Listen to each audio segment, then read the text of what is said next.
Hey, we're here at Style From Above, where we will be learning how to sharpen our skills, build our clientele, and progress in this barber industry. Welcome to Levels.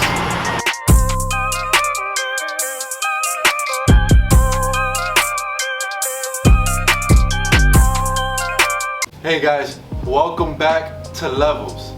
Today we're going to be giving another informational video. Last time we gave an informational video on the 4 key steps to being a successful barber in 2021. Today I want to give a video on how to build clientele. One major question asked by many barbers, many stylists in this industry. The question is, are you ready to build more clientele? I always talk about this topic in relation to yourself.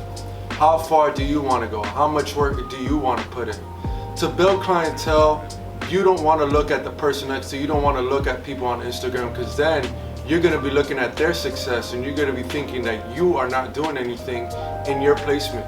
So I want you to know that it takes everyday work that you put in to build this clientele. You may not see it as a result right away, but sooner or later you will.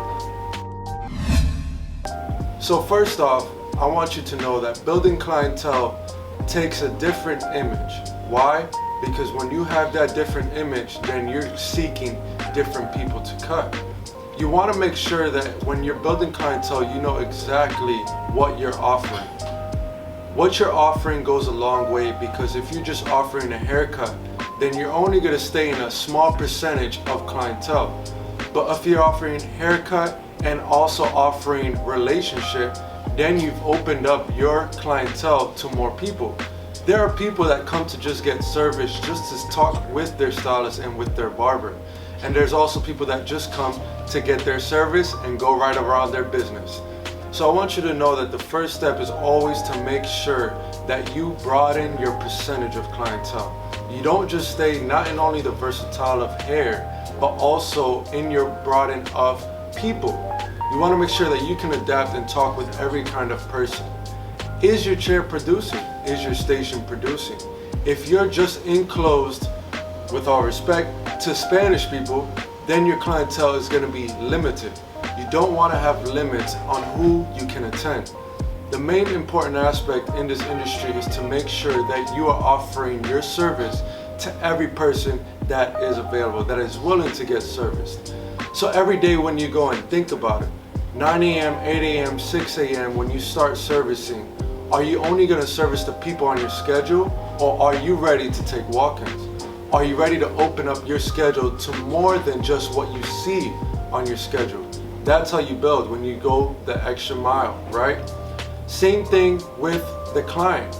When they're looking at your schedule, they want to see availability as well.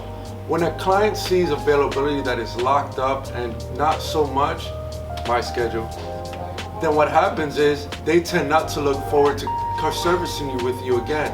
If they're faithful, they'll wait the 2 weeks, wait the 3 weeks. But the same area applies to us. Guys, there's an important rule of thumb. We need the client and they need us. I'm gonna repeat that. Us barbers, we need the client to come, but the client also needs you to be here. A lot of people want to build clientele, but they're not willing to be behind their chair. Coming in early is a great thing, but leaving early may not be the best thing. You have to see what is your working hours. You have to see the demographics of around you, your barber shop. Is it more busy from 5 to 7 p.m.? Then try to stay those 2 hours every time you're at work. Or is it busy in the morning from 9 to 11? It's important that you're at the shop when nobody else is, because then you will be the one to grow your clientele. Most barbers only come according to their appointments. You want to be there because you have faith and you know that people are going to walk in the shop at that very moment. It's important that you're willing to take those walk-ins. So let's go back to that rule of thumb. You need the client, but they need you. It's very important that you cannot put all the blame on your client, because also the client sees you as a professional and they're willing to pay the extra mile to be there on time when the time calls for it.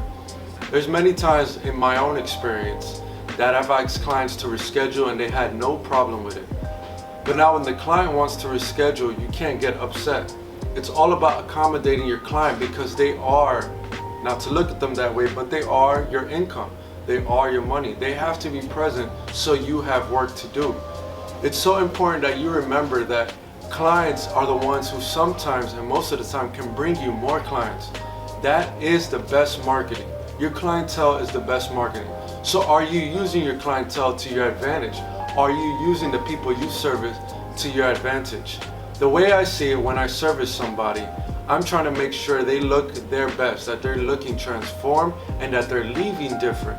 Why? So that way when they step out through those doors, in the next hour they're already calling me, hey, someone liked my haircut, I gave them your Instagram, I gave them your card, gave them your number, they'll be contacting you soon. Simple as that. You didn't even have to do anything, but by the service you provided went that long way. The other aspect of looking about it is that clientele will always speak positive about you if you treat them positively. So I ask you, how is your attitude when you're servicing your client? This industry has its ups and downs, has its slow seasons, but for me, in the way I see it, I do not want to say I'm gonna have a slow season. I always want to push for greatness, I always want to push for more. And I always start here at your mind. How are you coming in? What attitude are you coming in with? Are you only coming in, I only got 3 people, I'm leaving early today? Or are you coming in, I'm gonna come in, attend these 3 people, but I'm gonna wait. I'm gonna go ahead and use my time to market.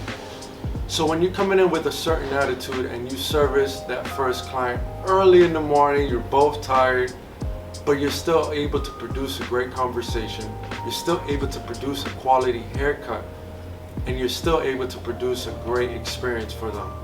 Now they go about their business, not even in 2 hours, someone else comes. And now you're pumped because this person was not on your schedule.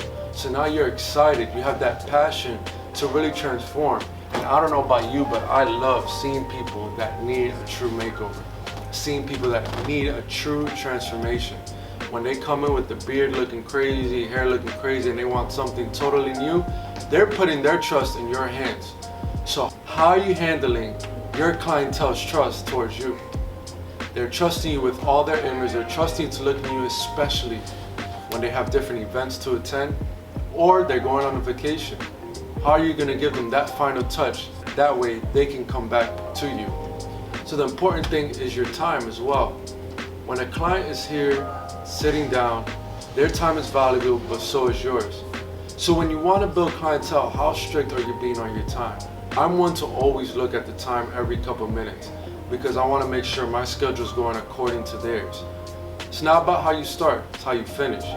Even if you take them 5-10 minutes late, they're going to remember those 5-10 minutes because they know that you are an on-time professional. So that the next time they come in on time again. Things happen, there's traffic, we can't control what goes outside in the world. But one thing I want you to know, your client is pushing to be in your chair because they really care about you and they really care about your profession. Don't get upset, don't get mad if they're 5 minutes late. Because the next time around, you never know if you're running 5 minutes behind. The rule of thumb applies to both sides of the party. Remember that your clientele is your biggest marketing tool. So when they come and they're strict on their time, they come at 9, they're scheduled till 9:45 to leave. You take them at 9:15, but you can still get them out at 9:45. Trust your ability, trust your skills. Don't rush it, but make sure that you communicate with them. Let them know, hey, I got one more person. Give them a call, give them a text if you're gonna be behind schedule. This is one thing that most barbers miss, is communication. Always communicate with your clientele so that way both of you are on that one page. Communicating is the biggest thing because you never know if it can alleviate the pressure upon you. Us barbers, we're always trying to be perfect on time, especially those of us that use a scheduling app, a scheduling book. We want to make sure that the clientele and ourselves are not looking bad. So guys, communicate with your clients. It goes a long way. Last thing that I want to mention today is how important it is to keep that professionalism. Guys, when you're building clientele, keeping your professional, whether it's the first time you attend them or whether it's the 10th time that you've cut this person already, treat this experience like the first time. There's many times that I ask my client again, So we're doing a number 3 on top, mid-skin fade, line up the beard. Sometimes they may want to change it up. You don't want to go ahead and give them the same thing. Always treat them like it's their first time again, because you're bringing that clientele to professionalism relationship founded right there, always back and forth with each other. So always ask them, how can I attend you? What we do different today? Same thing. Give them the extra mile. Hey, I have time for Black Mass today. Is it okay if I use it? Offer things for free, services for free. You have the time. Why sit down in your chair when you can offer it? So that's the most important thing. How professional are you treating them? Are you willing to go that extra mile? You have a license. Use it for your advantage. Next week, we're going to be speaking on how to keep your station clean and how to be that quality barber. Guys, thanks again for tuning in here at Levels. See you soon.